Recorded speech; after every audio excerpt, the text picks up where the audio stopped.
It's an immoral thing to do. Compromise when there's no love in it, or compromise when there's no truth in it. That's an immoral thing to do from God's perspective. So here we are, we're now an adult. So how old are you now, Em? 43. 43. So Emma's 43. And Emma's there going, I've had a whole life where I've been educated into compromise in every single aspect of my life. As long as the compromise of moral truth isn't so extreme that the average person on earth would disagree with it. Right? As long as it's not that bad, I'll do it. Right? So, you know, if you live in a Christian environment, for example, when you contemplate an abortion, you'll get lots of very strong criticism. But if you live in a atheist environment and you contemplate abortion, there will be no criticism at all. In fact, it will be determined to be self-determination on the part of a woman. So that's where, from God's perspective, a woman is contemplating murder, and yet, from the world's perspective, she's actually living in a place of self-determination. A good thing. Right? So that's how extreme the compromises become. They become so extreme that what God feels is wrong and morally corrupt, people on earth feel is good and morally good. That's how compromised everything is. Now, given those circumstances here on earth, so this is sort of eventually getting to answering your question. Given those circumstances on earth, can you see you are primed for influence? Everyone around you is going to have some influence on you, and some of that influence may be positive. And remember, in the 2019 assistance, we talked about influence, about positive influence and negative influence. So you can have both. But everyone around you is influencing you one way or the other. Society is influencing you. Advertising is influencing you. Your parents are influencing you. Your child's influencing you. Your history is influencing you, even. Like, all of your imbibed belief systems that are influencing you. And the average person doesn't think about it very much, you know, because it's just like, I just go to work and I go to school and I do this and I do that and I want to have a good relationship and that's all they really think about. You know, I need some food and I need some clothes and I need some shelter. And so that's what I focus my life on. But the average person doesn't understand how much they get influenced. It's happening all the time, their entire life. So I find it interesting that when we talk about spirit influence, everyone freaks out. What is the main problem with spirit influence as to why we freak out? We can't see them. We can't see them. That's the only difference between the influences that we're getting on earth and the influence we're getting from the spirit world. The only difference is we can't see them. Aside from that, everything is happening in much the same way as it's already happening on earth.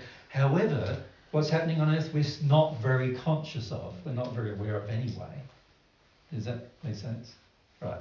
So I'm in this state where I'm primed for influence through the history.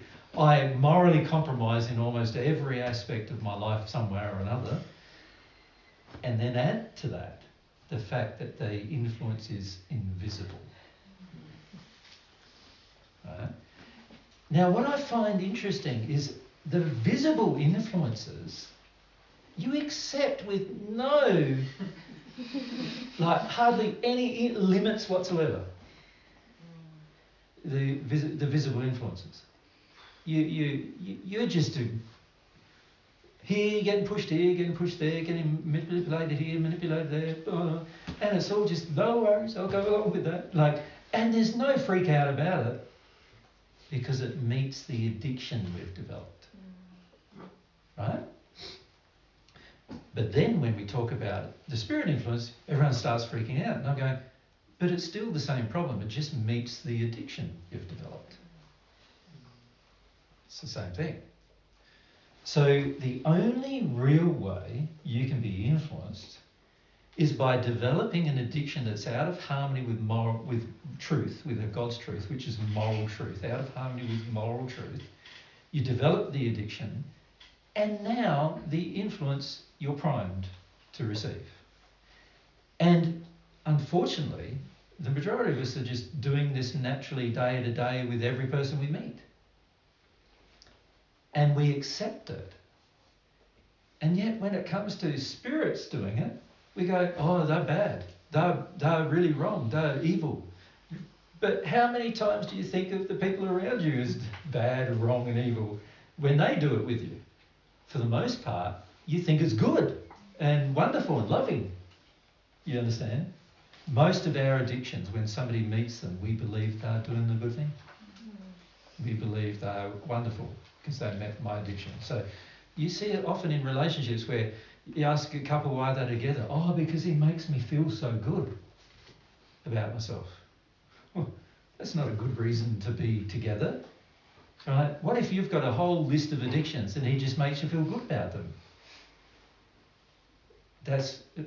You've not told me that it's about his character.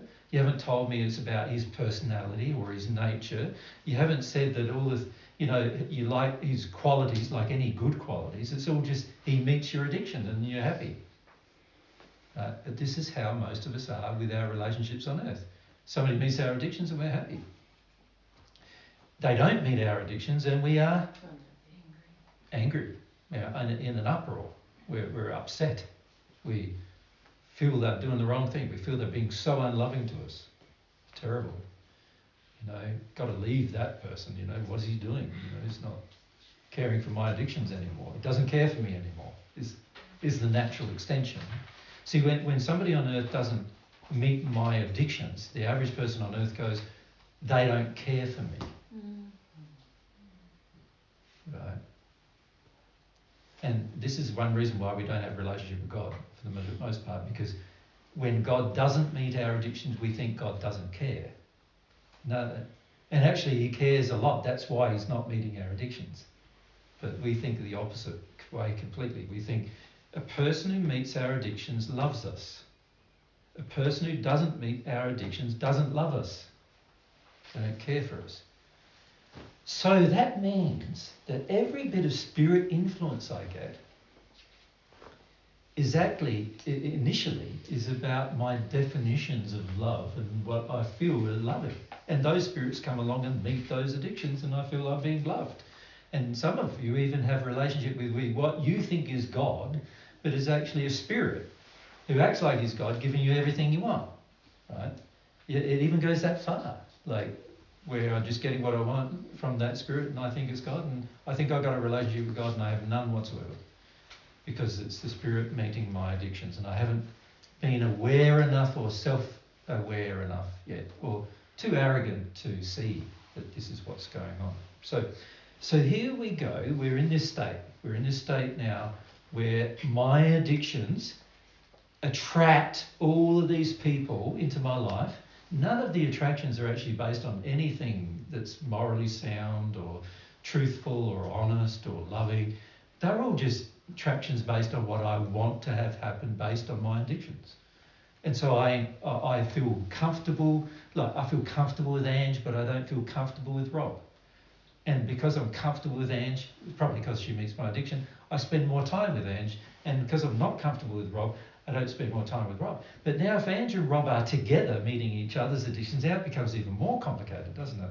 Because now I've got to go, I want to spend time with Ange, but I don't want to spend time with Rob. So what do I do now? So now what I'll do is I'll arrange to spend time with Ange when Rob's not around. I'll even do that. Right, just to get my addictions met. That's what I do. It's exactly what we're doing with spirits. We're making arrangements to have our addictions met for the most part. Now, the only time we ever experience a problem with that is when we try to stop doing that. Right? Or somebody, like Jesus, comes along and encourages you to stop it, and you go morally, oh, maybe he's right, maybe we should stop this. And you start to think about that, and you start to worry about it, and it starts to bother your conscience, and naturally it will, because God's trying to influence your conscience going, yeah, what you're doing is actually not right, you know. And so that your conscience starts to be bothered. And as you go, oh, now the status quo, which I've been used to and been completely happy with up until this point, now that status quo is changed. Because now I've developed a little bit of awareness and openness to God and the fact that God can influence us via the conscience, and I can feel the conscience going, oh, maybe I shouldn't do this. Does that make sense to you? Yes. Right. So now I've got my conscience saying, which is really God through the operation of that conscience telling me, this is not good. And that's bothering me. In fact, it gets to a stage where it bothers you day and night. Like it sort of goes like, after, you know, at the beginning it sort of like bothers you once at a, you know, blue moon, which is, what is it? How often is there a blue moon? I don't know. Some scientists will be able to tell me, I'm sure. But you know, once in a blue moon, maybe once a year or two, you know, your conscience sort of bothers you and then you just ignore it and move on. But when you start listening to divine truth, your conscience starts bothering you. But when you're actually in front of Jesus listening to divine truth, which many of you will notice, it bothers you a lot more. Right? This is why many of you don't want to be in front of Jesus listening to truth, because it does bother you a lot more. And it's partly because I'm in agreement with God about it, and the average person around you isn't in agreement with God about it. But it bothers you. It starts bothering you. So here we are now in this state. Can we say that the first state, which most of the world is in most of the time, and most of us, when we first hear divine truth, are in the same state. The first state is I'm seeking to have my addictions met, but also I'm surrounded by people who are feeding a false reality that I have.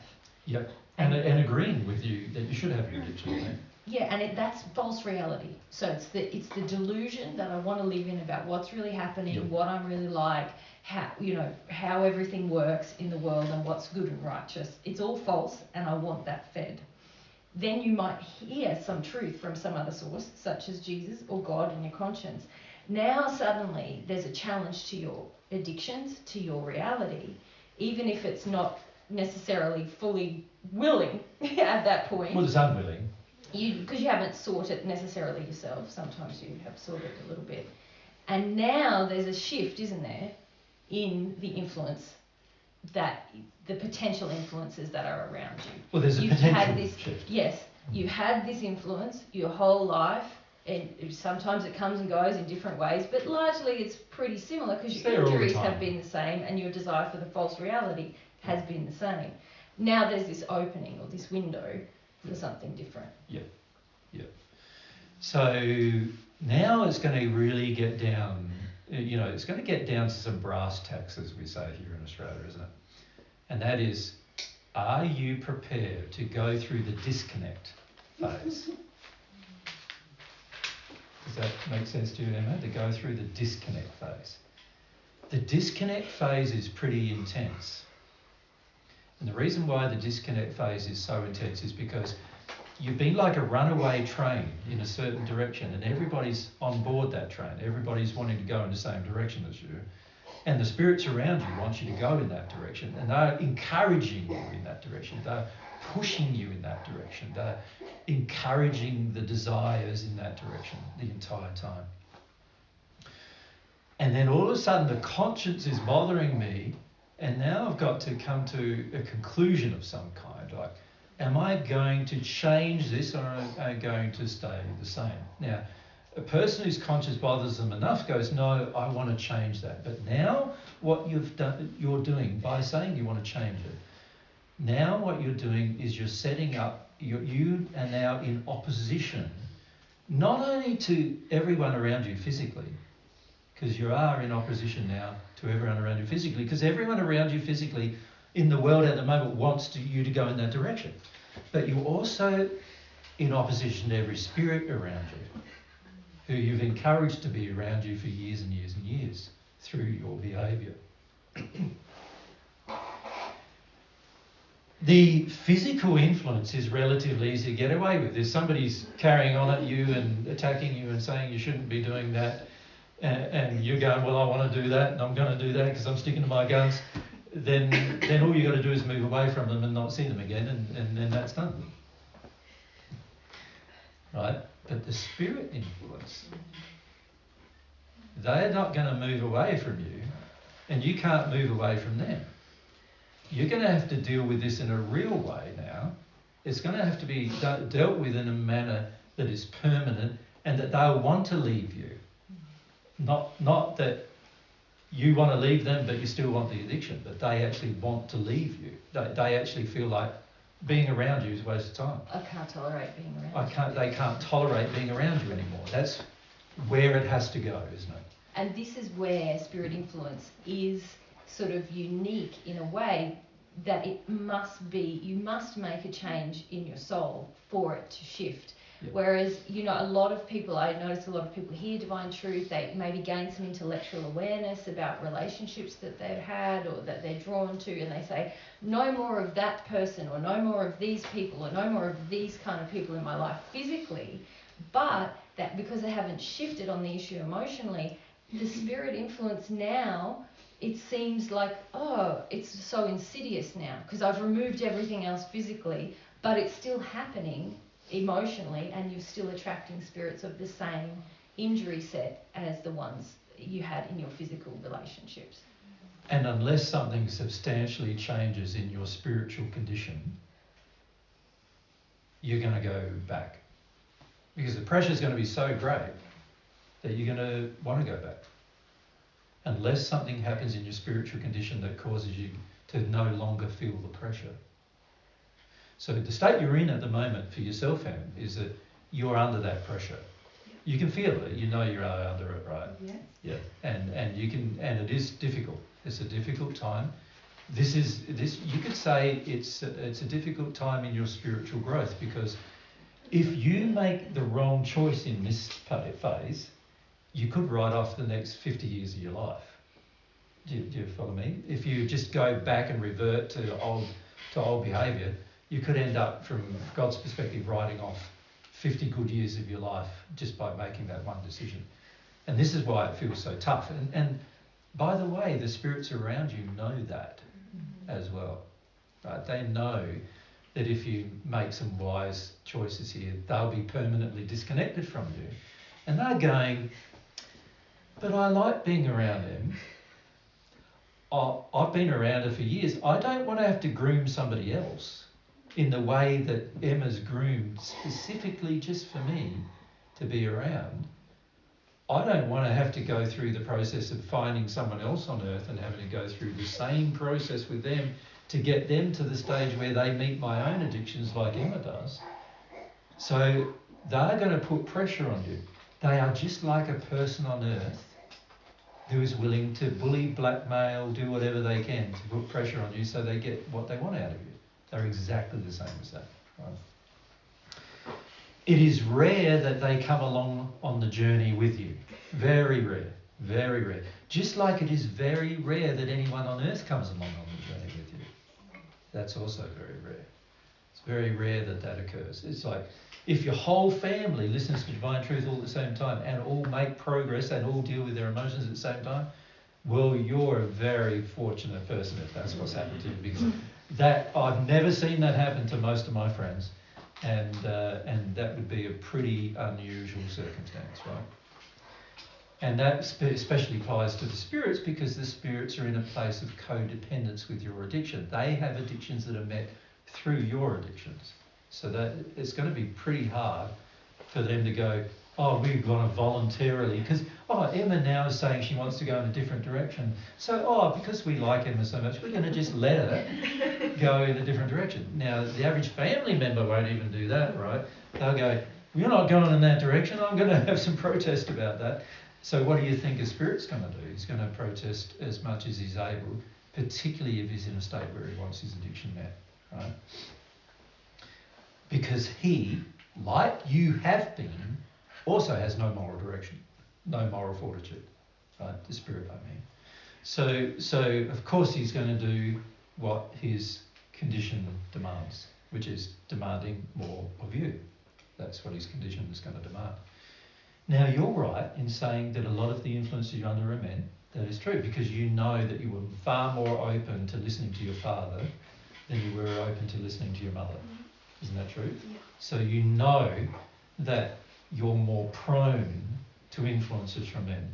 Then, of course, you've had a history where you've already had one or two relationships arranged by spirits for you, and you know you have. Yes. So, of course, that's what they're going to try to do. In fact, your whole reason for coming to Australia wasn't to see us, actually, not initially. You thought it was, but actually it was because some spirits wanted to tee you up in a relationship that they thought would work, right? And I think you know the relationship I'm referring to, right? Now, that's what their motivation was. Now, they can let Emma think, oh, she's coming to see Jesus and Mary. That's not what they thought. They allowed you to come. And by the way, they wouldn't have allowed you to come if they hadn't had that teed up. They would have put all this pressure on you back in England, and you wouldn't even be here if they hadn't had that teed up, actually. But they teed it all up, all prepared, all pre-arranged, all who we're going to meet. Can I say actually what I think happened, what I feel happened is they were putting that pressure on Emma to not come. Not come. And then they saw this possibility of this relationship, so they were like, Bang, go come. ahead. Yeah. You're coming. Yeah. And if you could feel in you, there was a switch where you go, oh yeah, I should go. Or from, oh yeah, I don't know if I should go. Right? And there was that switch that occurred. And when that switch occurred, that was because they switched. Not because you did. It's because they did. Because for you to switch, you would have had to go through what you're going through now. Exactly. Okay. Does that make sense? Yeah, I always listen to them rather than me. That's right. But also because you want the addiction met, right? You want a relationship again, you're feeling lonely in your life, you want a relationship again, you know, you're missing out on, you could say you're still in a degree of sexual maturity, right, in a sense, you want some sexual relationship as well. It'd be nice to have somebody really loving you and caring about you and wanting to give you orgasms and all those things that come along with a relationship as well, and fulfill the warmth and the friendship and everything of a relationship. So that need is easily manipulated into compromise, right? And they know that, and so they got you to come. There was a special guy teed up for you, all ready to go. And as soon as you saw him, they also made you feel sexually attracted as well. Because otherwise what would happen is that you would actually take time to work your way through issues in order to be attracted to somebody. But these instant attractions that occur, which happen a lot, because they are arranged by spirits to happen, and the spirits have enough access to your body because of the injuries to even make you feel sexual feelings for a person, even without knowing them. Now, under normal circumstances, you would not be able, if you're in a pure state, you would not be able to feel sexual feelings for a person you don't know. Which is an interesting fact, actually, that most people are not aware of. Because when we talk about soulmates, most people go, I felt an instant attraction to that person, which often, by the way, does not occur with soulmates. But they feel that because they've actually been arranged to meet by spirits, and the addictions that are in play, they've been arranged to. The instant attraction can't occur unless you prior know the person. So in me or in my case, I can feel an attraction, but that's because I knew her for 2,000 years beforehand, right? Not any other reason. But when we first met, I knew she was my soulmate, but I had to develop a relationship by getting to know her, right? And I didn't want to enter a sexual relationship until I did know her. So it's all teed up, all arranged, and this happens like so frequently on those. It's almost everybody who ever has a relationship has had it happen at least once in their life, right? So it's like as frequent as any other event that occurs in your life might be, in terms of the influence. Now, if I have moral compromises, it's so easy now to just go along with the flow. during that phase, you could feel that you were even starting to go, what Jesus and Mary's saying, I don't know if I agree with it that much. You know, like I think I got to get second and third opinions here. I got to listen to all the people who've listened to Jesus and Mary but don't listen anymore. I got to get their opinion about what's going on, right? These are all the things that started happening inside of you, influenced as well, by the way, right? And in this process, there's still the foothold, there's still the control, it's all there. It's the same level of control as your dad had over you when he was with you all the time, right? The same level of control, and you felt the same imperative to go along with it, right? Because it felt like it was going to meet your needs. Yeah. So, can we blame the spirits totally for the influence they bring into bed? The answer is obvious from that description, isn't it? It's no, we can't. We have to see that there is a codependence going on. And that codependence is what's influencing us. Right? So it's interesting because many people who come to Australia from overseas or even come from in Australia to here to come to one of these groups initially is influenced in an addictive manner. And it's only through, having these sessions that their conscience starts getting pricked and going, oh, maybe I'm getting influenced in an addictive manner. Then they start worrying about that, of course, because God's pretty insistent too. God's not like, oh, Mary wants to be left alone. Well, then God will leave Mary alone. But when it comes to the conscience, it's like, if you're here, your conscience is going to get bothered whenever you're out of harmony morally. And this is why many of you feel uncomfortable when you're here, right? Because your conscience is bothering you in all sorts of ways. And people will even go to the extent I found in that phase where they start going that I've got some kind of mind control over them, where they start to wonder whether, why is it that I'm only there, that I feel something's morally wrong or something's morally right, or, what, and then when I go away I think, what's the problem there? Why has it got a problem with that? And then I think, why has Jesus got a problem with those things, is the general feeling when people go away. But when they come back, they go, oh, maybe I have a problem with it. And then they think, oh, maybe I'm being controlled by Jesus somehow. And, they get all very complicated when actually all it is the conscience is bothering you about something I've raised. That's it. So when your conscience starts bothering you, which is a good thing, by the way, because it's going to help you grow, that's a good thing. But for the majority of people, when their conscience starts bothering them, there's a whole set of other emotions that start flicking in. And some of those emotions are, I don't feel very good about myself now. I can see that I do some of these bad or wrong things. And it feels very uncomfortable. I quite often feel it like people squirming in their chairs, like that kind of feeling. And that's what happens to the majority of people. They feel this discomfort. Now, on Earth, in the Western society, when you feel uncomfortable, what do? Get some comfort somehow. That's right. That's what you do.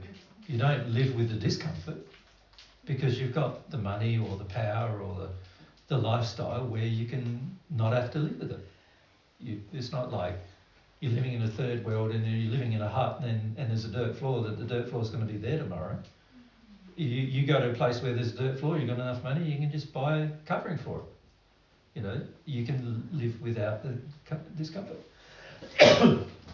So the average person, particularly in the West, but also this is now a growing problem everywhere, the average person does not want to live with the discomfort.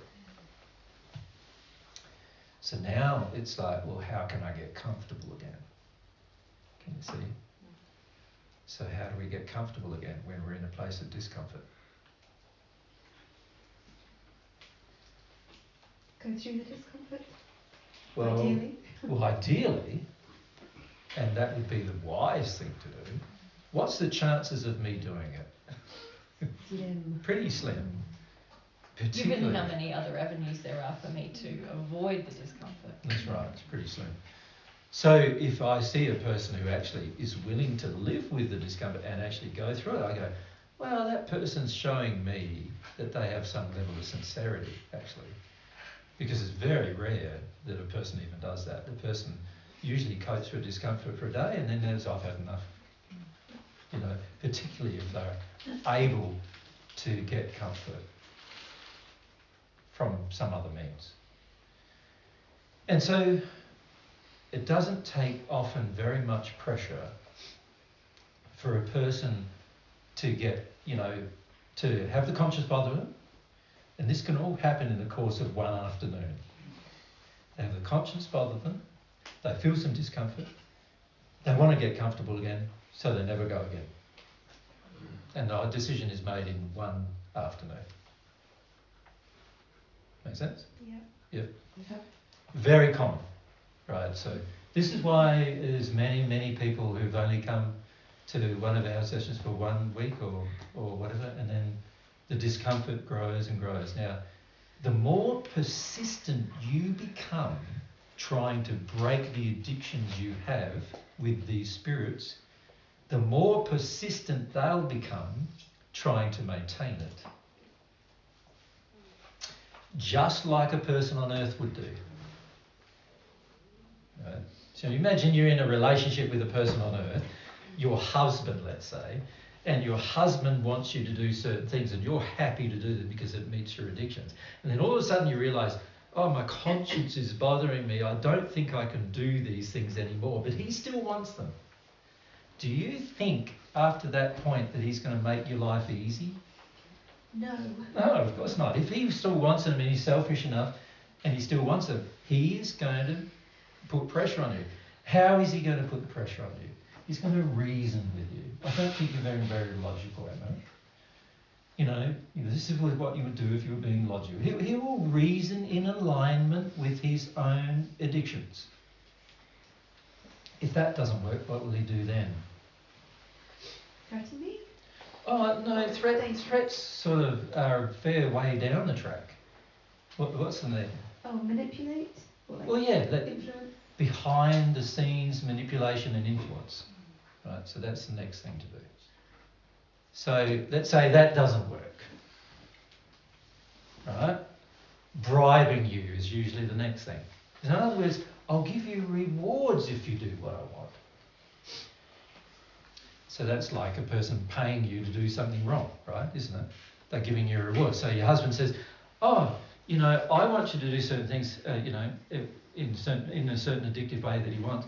But now, instead of being a person who just lets you cook all the time, now he'll cook for you. And you're going, oh, at the last, for the last 5 years, he's never done that. And now he's doing that. He's just growing and he's so wonderful. But he's just bribing you, right?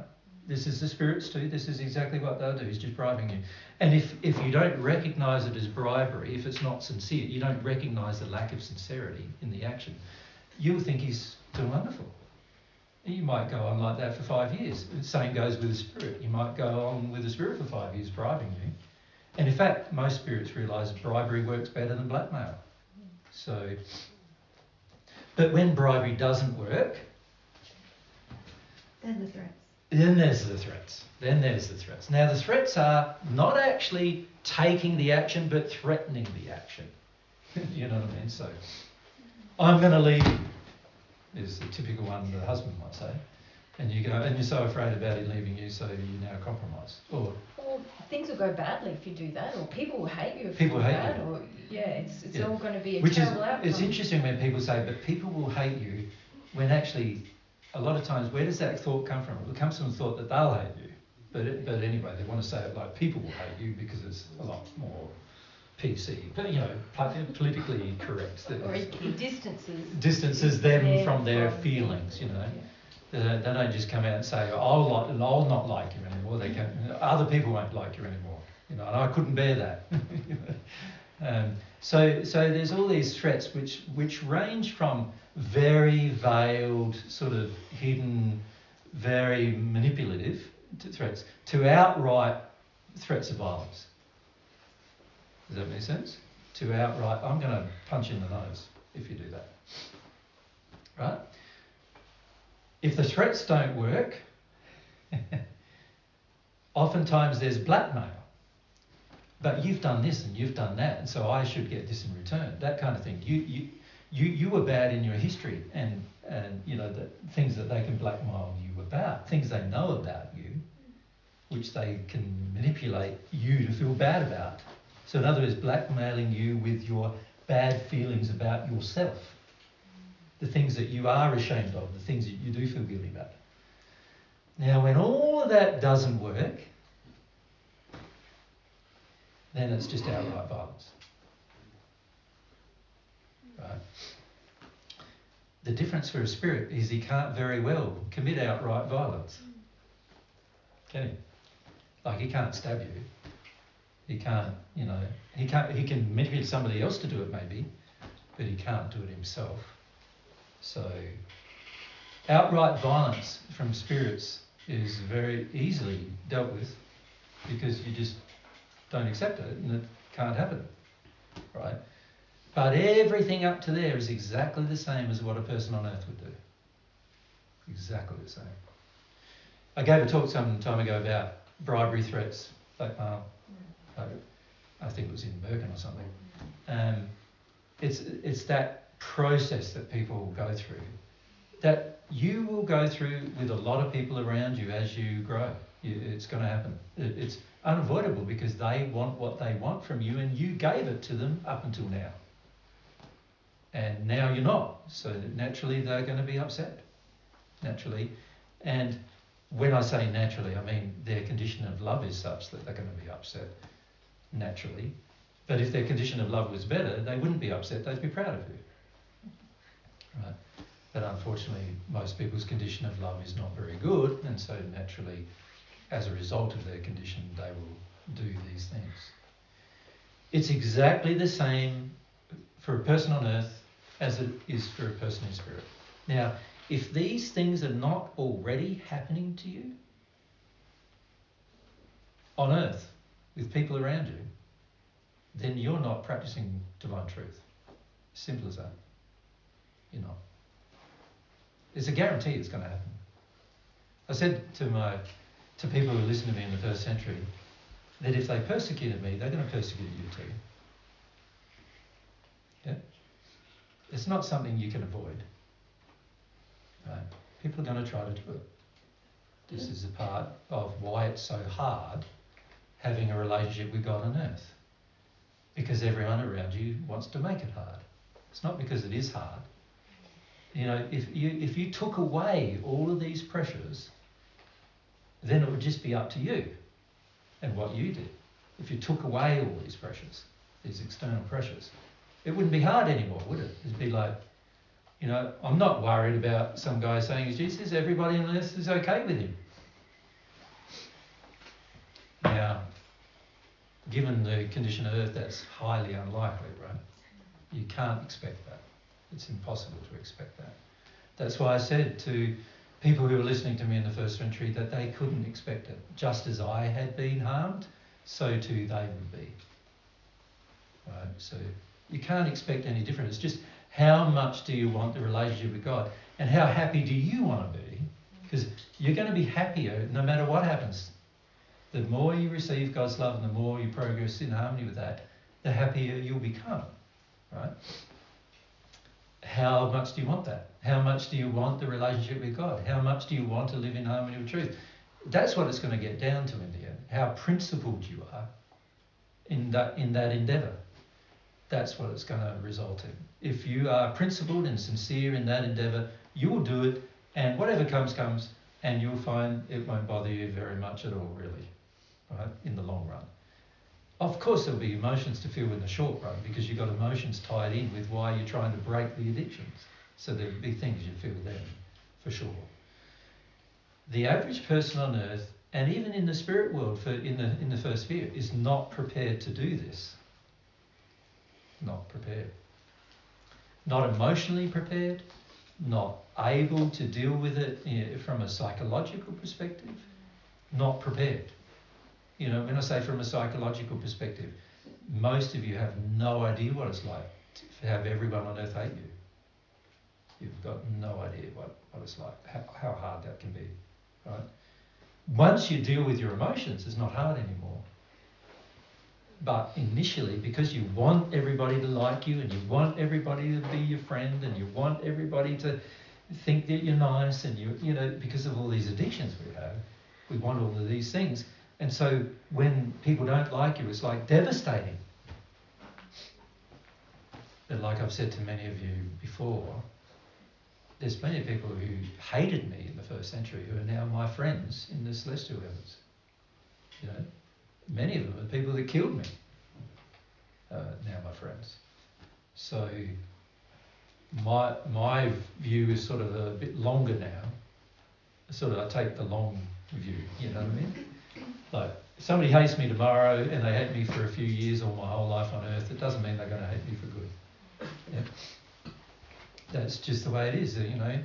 If you grow and they grow in love, then they probably end up not hating you anymore, and they'll probably end up feeling quite apologetic about hating you in the first place, right?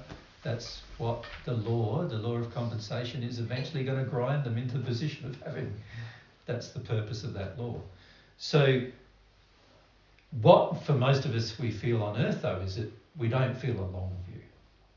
We feel the short, instant view, like tomorrow view. We're worried about what's going to happen tomorrow. And because of that, we are able to be very influenced about with things and by people and by spirits, because we're worried about, I want what I want now. So can you see in that explanation that the whole process is going to happen a certain way for everybody, not just for you. It's going to be everybody. Yes. Yeah. And if a person isn't going through it, then it means they haven't begun yet. Okay. Does that make sense? Yeah. And this is one way, it's a really easy way to tell whether people are actually hearing divine truth or not.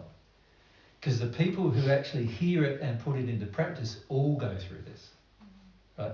Particularly in the world we currently live. Now in the spirit world it's a little different because you're surrounded by people in the same condition. So when you have a desire to grow, then a lot of other people around you have the same desire to grow and you all join together and you try to grow together, right?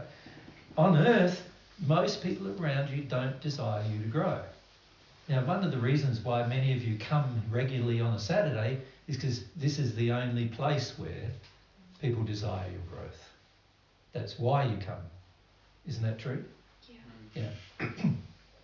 This is why you want to come, even though it's sometimes pretty tough to come, isn't it? Sometimes you will go away home and there's pressure from spirits and there's all this other stuff going on and your conscience bothering you, and it's pretty tough sometimes, but you desire to come because you recognise that this is a place where you're going to be encouraged to grow. Right? That it's very rare on earth to find places where you're going to be encouraged to grow. Very rare. And particularly to grow all the time. You know, like people will put up with you going along to a seminar for 2 days, but now if you try to make it your life, now it's going to be tough. Because that means, what? You're thinking about it all the time? You know what I mean? So it's going to be tough. The pressure is going to be on. The pressure will last until you disconnect from the emotions that the pressure causes. Do you understand what I mean by that? So if I'm getting pressure and I have emotional responses to that pressure, right? As I have the emotional responses, if I'm humble, these emotions will leave me, and as these emotions leave me, I'll feel less pressure.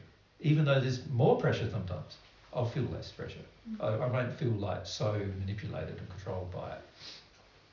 And you get to the stage, the more of the emotion you let go of, the more the false belief, the more the false, remember we talked about the spiritual beliefs, the emotional beliefs, the sexual ones and the physical ones, the more these all leave you, you end up no longer being influenced by anybody, whether they can be seen or unseen. You're not influenced by anybody.